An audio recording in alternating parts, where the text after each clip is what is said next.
What's going on, ladies and gentlemen, and welcome back to the Hardcore and the Casual Podcast. I'm your host, Justin, and today I am joined by Jake, we are in Atlantic City doing this podcast. We just watched UFC 304 last night, and I mean, a lot of it was boring decisions, especially the main event, and then there were a few really cool moments in there, like Bobby Green versus Paddy Pimblett, Tom Aspinall versus Curtis Blades. It had its moments. I thought Arnold Allen versus Giga was pretty good. But other than that, it really was defined by the main event, which we will get into in a minute. We've also got some predictions for you guys for Sandhagen versus Umar. We'll be adding that in later. We'll do our predictions, and then you'll probably get a video from Elijah on his picks too. But for right now, we're not going to review the prelims or the early prelims. We watched most of them. We missed like the Meatball Molly fight because we were on our way to go watch the main card.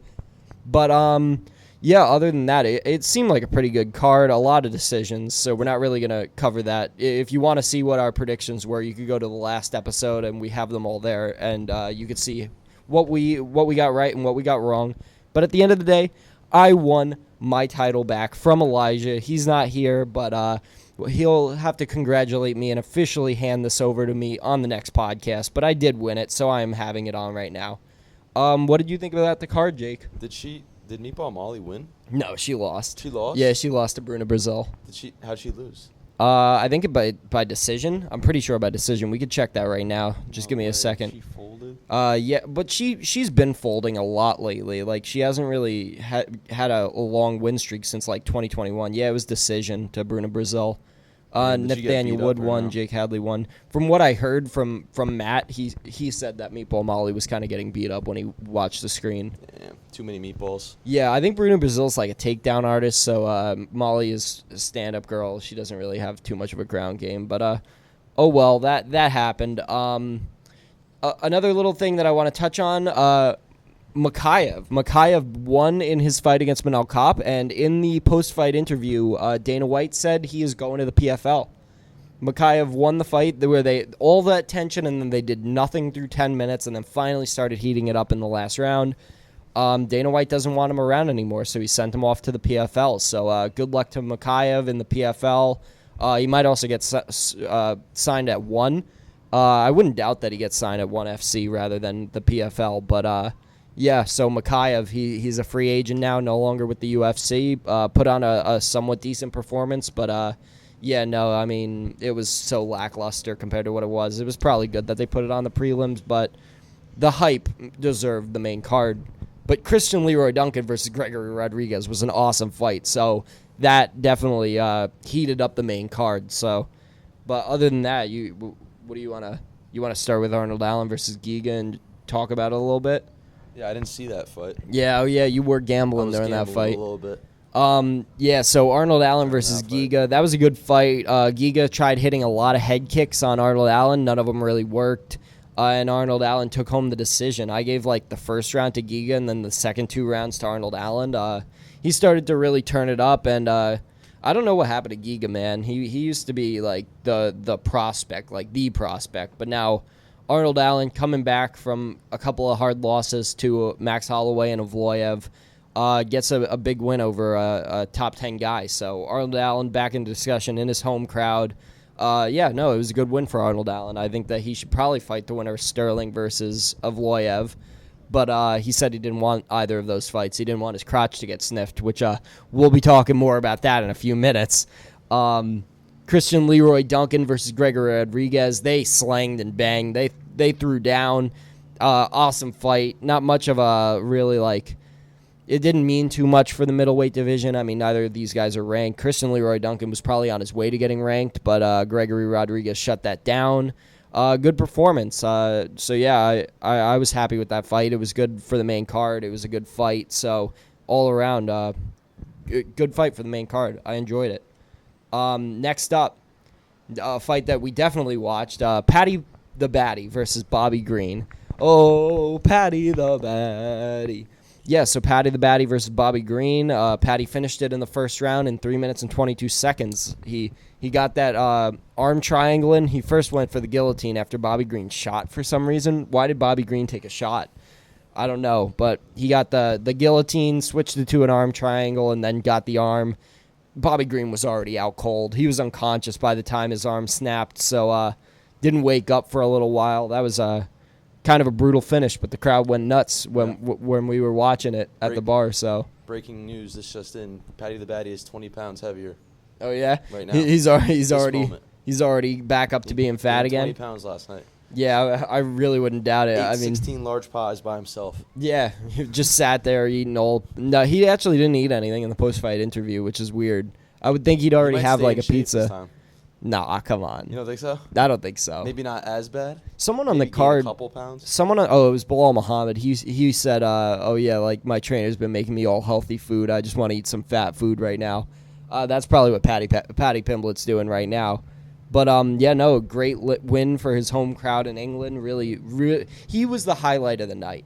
I mean, him and Tom Aspinall, but like Tom Aspinall was that's different. Paddy the Baddy, like that was the highlight of the night. That was when people at the place was going the most insane. I'm sure we didn't get too much audio, so we couldn't really tell how loud the crowd was in England.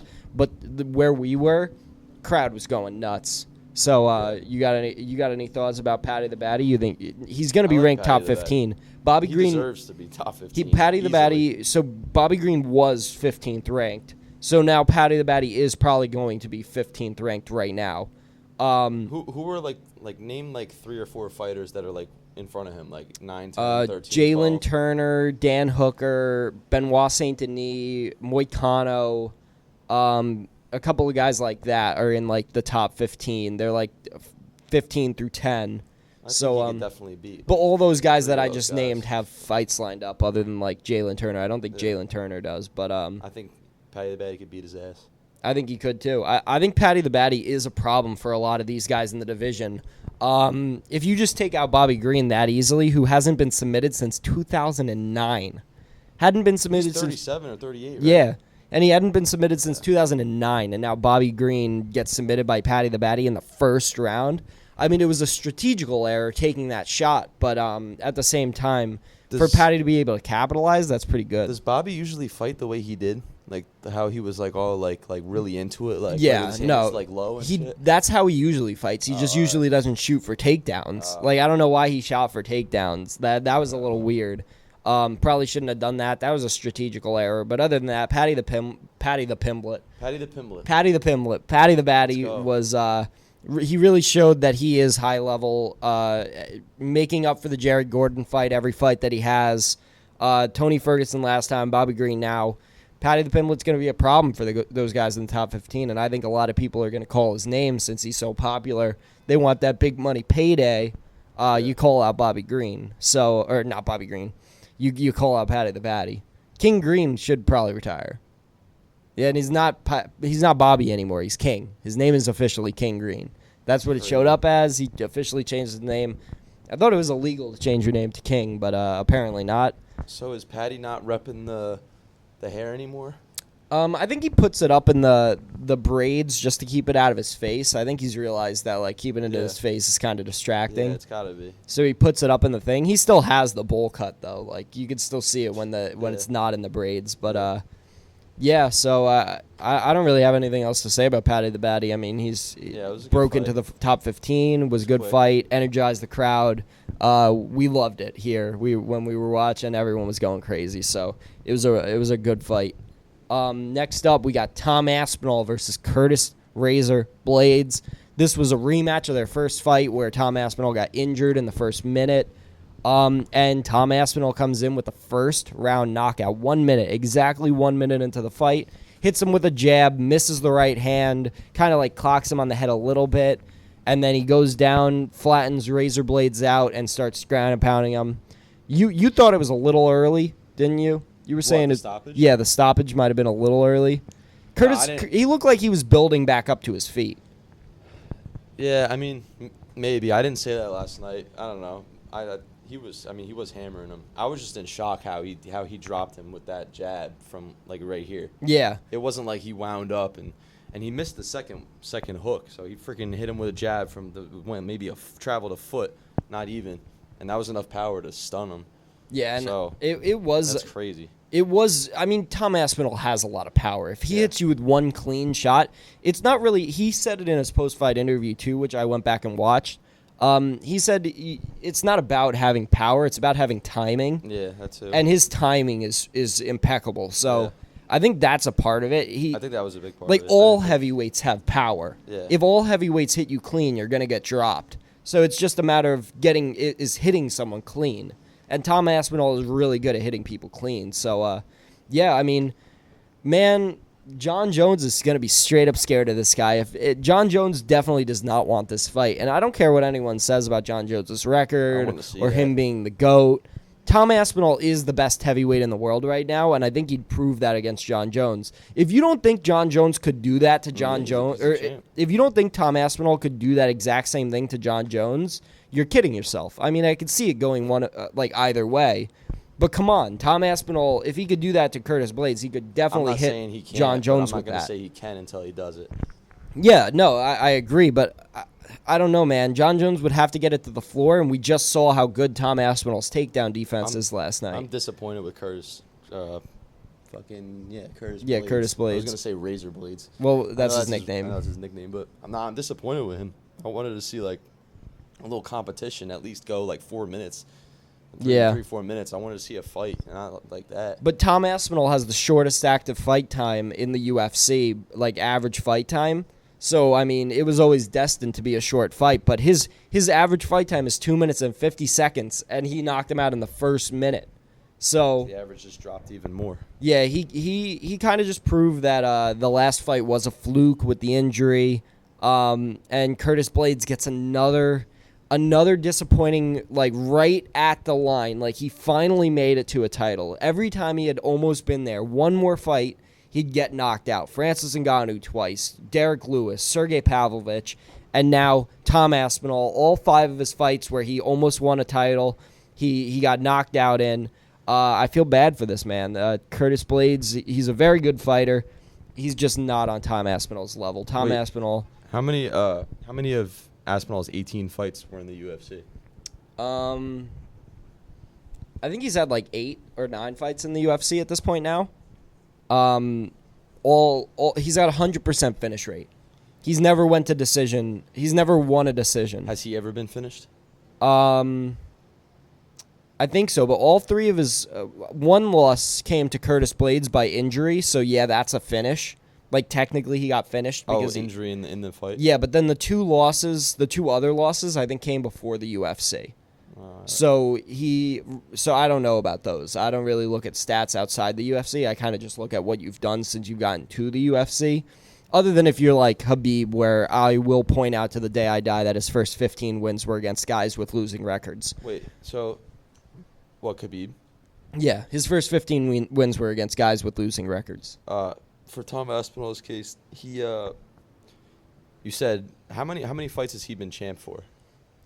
He won the interim title in his last fight, and now he just defended the interim so title. He's only had it for 1 fight. Yeah, this is his first title defense of the interim title. So it took him like 6 fights to get like that title opportunity in the UFC. Yeah, basically. So that brings me back to my point last night. How does he get that? But Paddy the Baddies, because he's been finishing. Because he's been finishing everyone. He's been knocking everyone out. Everyone he fights, he knocks out. And Paddy the Baddy had one bad fight against Jared Gordon, which would have put him into the top 15. But then it kind of bumped him back because it wasn't a good performance, and Dana White didn't enjoy it, and none of the fans enjoyed it, which kind of sent him back a little bit from where he was. But now he's in it, and I think 2 more fights. If he wins 2 more fights, he gets a title fight.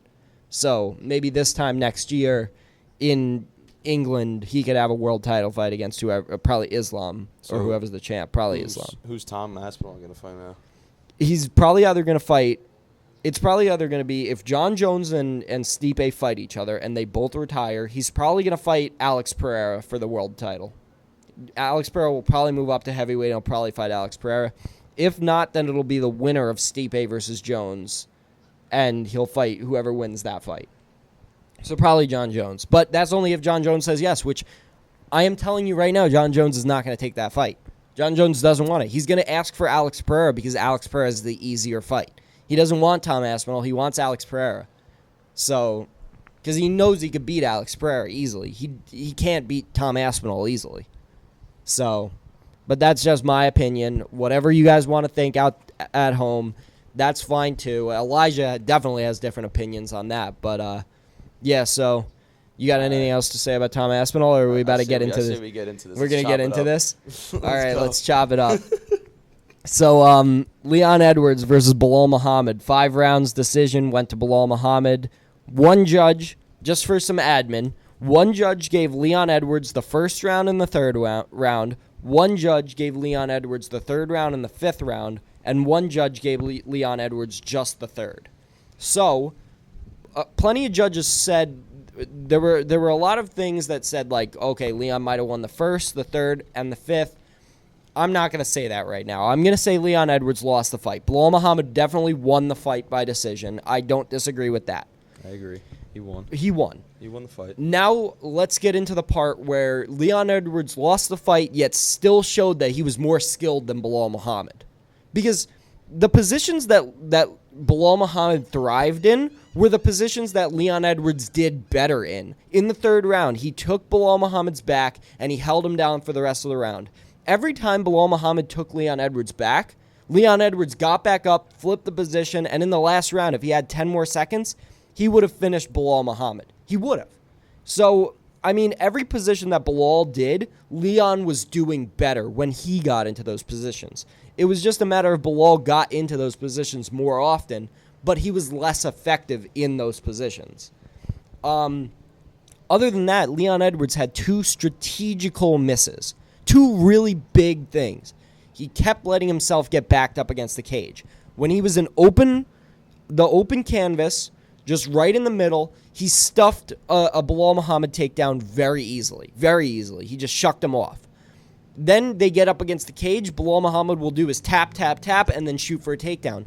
Leon Edwards stopped circling to the middle. Why did he stop circling to the middle?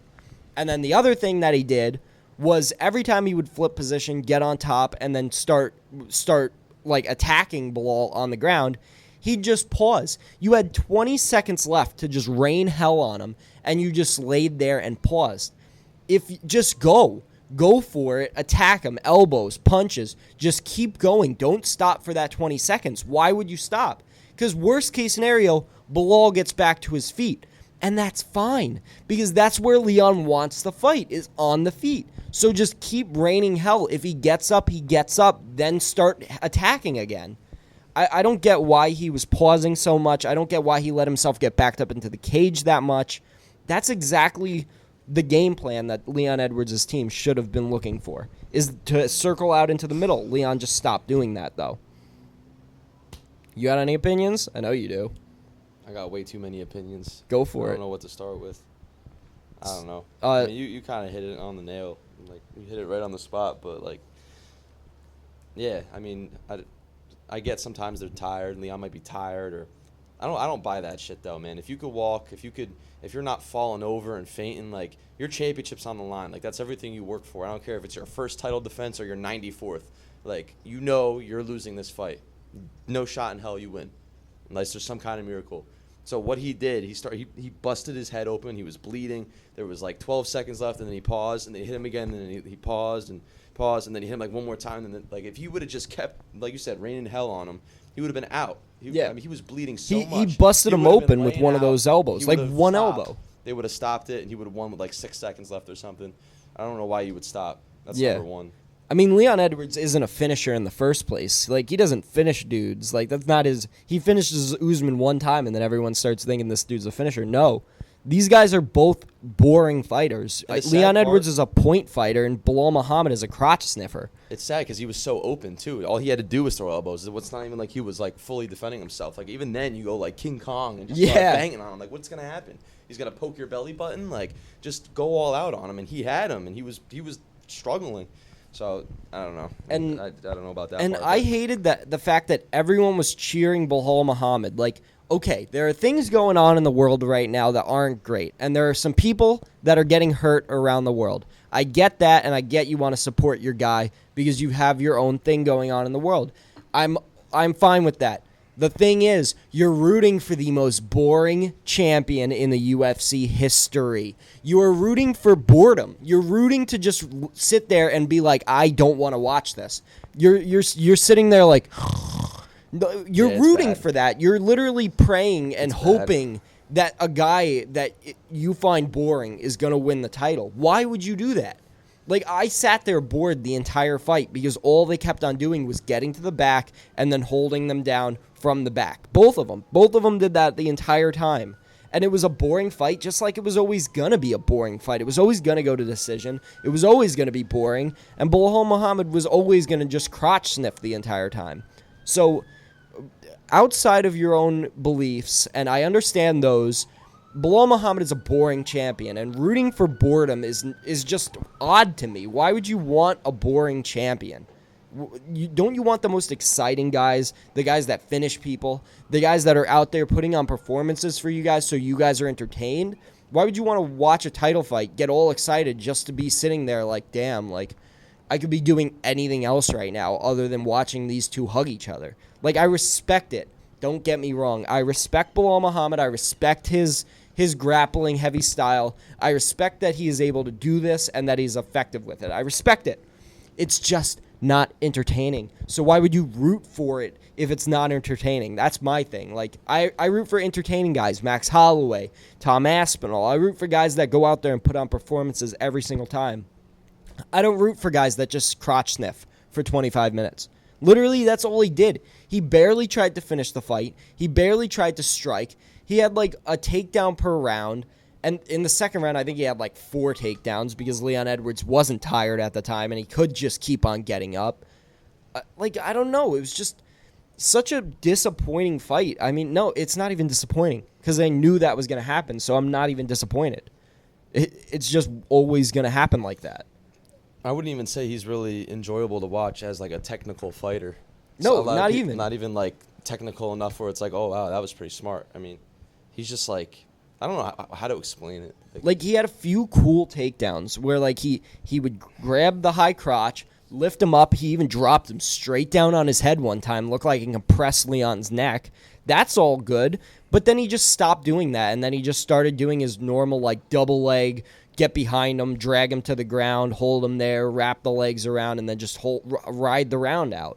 Yeah, that's what I would call him, a time fighter. He abuses the clock. Yeah. That's his 99%. That's 99% of his game. Belal Muhammad just tries to hold you down until he knows he's won the round.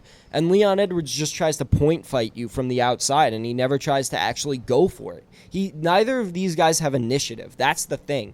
Like, you could say outside the cage they have initiative. Outside the cage they train hard. Outside the cage they do this, they do that. When they get in there, they are timid.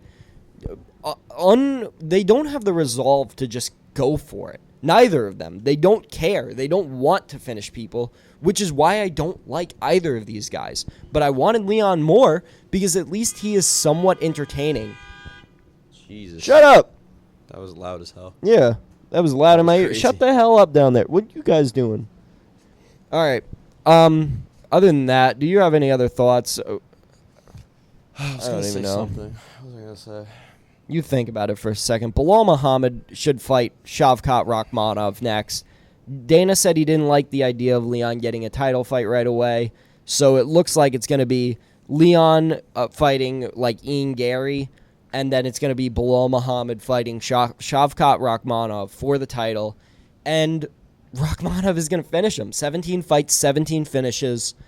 Good takedown defense, good takedown accuracy, good striking. He is the most well-rounded guy in the division.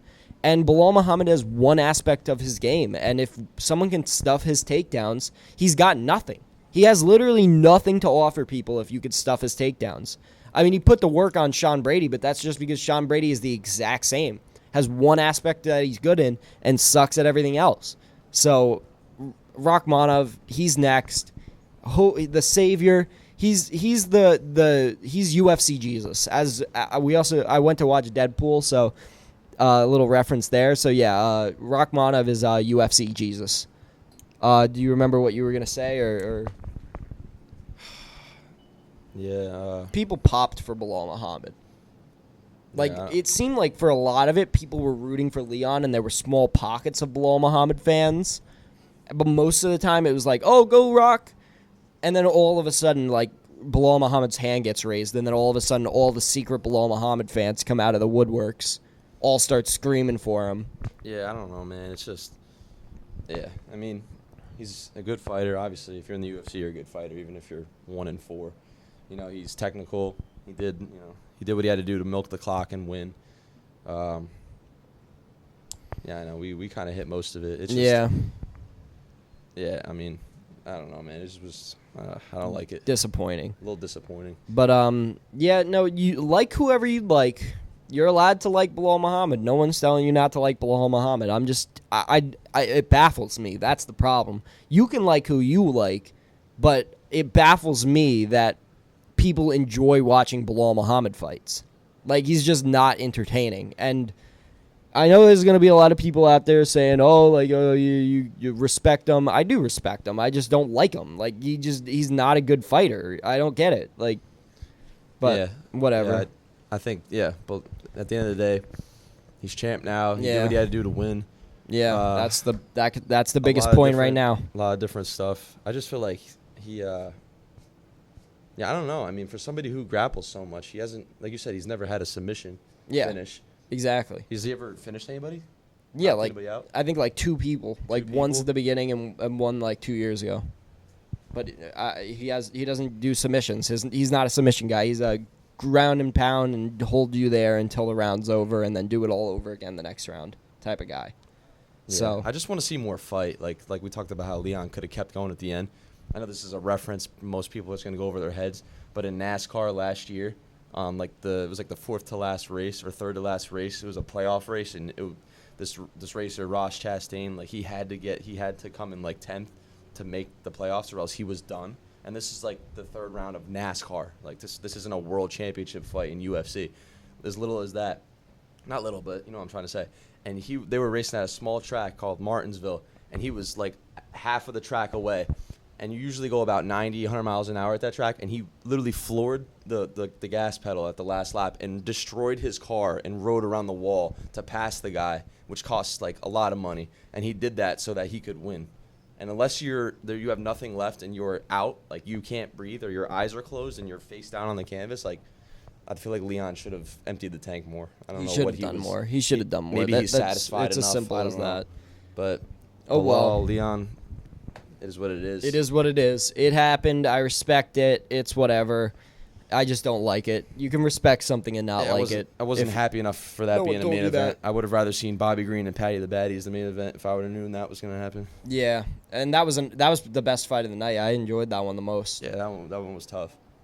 So just to move gears now, we're just going to give our prediction for Sandhagen versus Umar next week. And then we'll be back at home, back at my place, doing the podcast for next week, reviewing this card. But we also have to do SummerSlam, too. We're going to be reviewing SummerSlam. So we got a lot on our plates when we get back from vacation. But for right now, we're going to give our predictions, and then we'll add Elijah's picks in at the end. So Tony Ferguson versus Michael Chiesa. Who do you have? Tony Ferguson on like a 7-fight losing streak, by the way. Michael Chiesa, I think, is on like a 2-fight losing streak or something. UFC, we all know. I'm not really sure Michael Chiesa's background. He's a wrestler. 18-7. He's a wrestler. That's all you really need to know. He's a wrestler. Isn't Tony Ferguson due for a win? You could say that. What does he have, like 6 straight losses? Yes, like 6 or 7. But also, the people that he does the worst against are wrestlers. But he could submit them. There's the possibility of a submission in this fight. I'm going to go with Tony Ferguson. I'm going to go with Michael Chiesa. I hope you're right. I hope Tony gets one more win and then retires. I think that's what he's waiting for, to retire. It's just one more. Has he ever been champ? He was interim champ. But I think he got stripped of that. So it was during the whole Conor McGregor-Khabib thing, so Tony Ferguson really didn't fit into their plans, I guess. But now Chito Vera versus Davison Figueiredo. Davison Figueiredo has been doing really good at bantamweight. I think he's still undefeated. Beat Cody Garbrandt, beat Rob Font at bantamweight since moving up. Chito Vera just coming off of a title fight, so I think this Which he did pretty good in, didn't he? It was okay. He got beaten, I think, every round, but it but wasn't like he had a chin in that. yeah, it round. wasn't like he got knocked down a bunch or got dominated. Like That was against Sean, right? yeah, it was against O'Malley. Yeah. I like that fight. I remember watching that fight. I think Cheeto definitely has more power, but I think I'm going with Davis and Figueiredo, probably by submission, but we don't really count that stuff, how you win. But I got Davis and Figueiredo, and just to throw it out there, submission. Who do you have? I was gonna say Figueiredo. I don't know. I don't know how. I'm gonna go Figueiredo. I'm gonna go with the safe route. All right, Yeah. so we Even though both I got like Cheeto Figueiredo. All right, we're gonna skip the share a bullet fight against Michael Olajaychek. We're just not gonna do it. Probably share a bullet's gonna win, but we're just not gonna bet on that one. And then last, Corey Sandhagen versus Umar Nurmagomedov. I've already said on a recent podcast. Yeah, he's cousins with Habib, like real life first cousins. I've already said that the winner of this should get a title fight and probably will beat whoever the champion is at the time, whether it's O'Malley or Merab. But I don't know who I have right now. I have to just make a pick because it's either Umar by submission or by ground and pound or by decision, or it's Corey Sandhagen by knockout. I think those are the only ways that this goes. Corey has gotten so much better at his takedown defense, his takedown offense recently, but his biggest problems have come on the ground to people. So I'm going to go with Umar. You're going to go with Umar? Yeah. I think I have to go with Corey Sandhagen. Yeah, I'm going to go with Corey Sandhagen. I've got Corey Sandhagen, Davison Figueiredo, and Michael Chiesa. And you've got Umar, Davison Figueiredo, and Tony Ferguson. And right now I'll add in what Elijah's picks are. I think he's going to send us a video. If not, then it'll be me again just saying what his picks are. But he's probably going to send in a video. I don't even know yet. So that'll be popping up right now. So Elijah didn't end up sending his video in time, but I want to get this up for you guys. So his picks were Umar, Figueiredo, and Tony Ferguson. So that's easy. All right, and we're back. So whatever he picked, I have a question. Yeah, go for it. Is this 3-fight ballot, we'll call it, for the chain? Yeah, this is for this. So if you end up winning, you'll win the chain. I'm gonna change the pick. You're gonna I'm change? gonna go with Cheeto Vera. You're gonna go with Cheeto? Yeah. So now we have 3 different fights, and I was kind of feeling Vera, so I'm gonna go with All Cheeto. right, so he changed his pick. He's going with Cheeto Vera, Tony So Ferguson, now and I can't Umar. draw with you. I can only win or lose. You can only win or lose. So I want to, yeah. So unless there's a draw on one of these fights, it could happen, or no contest. But yeah. So now Elijah has his picks in. It is blank, blank, and blank. You guys just heard it. I've got Corey Sandhagen versus Corey Sandhagen, Davison Figueiredo, and Michael Chiesa, and he has Umar, Cheeto Vera, and Tony Ferguson. And I think that'll do it. We've been going for 32 minutes now, and we're on vacation, so I kind of want to go back to doing that. You know, this has been fun, though, doing this on vacation, getting to change the scenery a little bit. Hope it wasn't too noisy for you guys. It probably was, but yeah, beautiful Atlantic City. I'm just gonna let you guys see the skyline real quick. Yeah, it's nice here, and we get the bay side rather than the boardwalk side, so it's a little prettier on this side, you know. But all right, I think that's good. You got anything else to say? No, I'm good. All right. I think so. So that in that case, thank you guys for watching the Hardcore and the Casual podcast coming from Atlantic City. I've been your host, Justin. This has been Jake. Thank you guys for watching, and peace out. Please don't forget to like, share, and subscribe. Forgot about that again. Like, share, subscribe. Do it.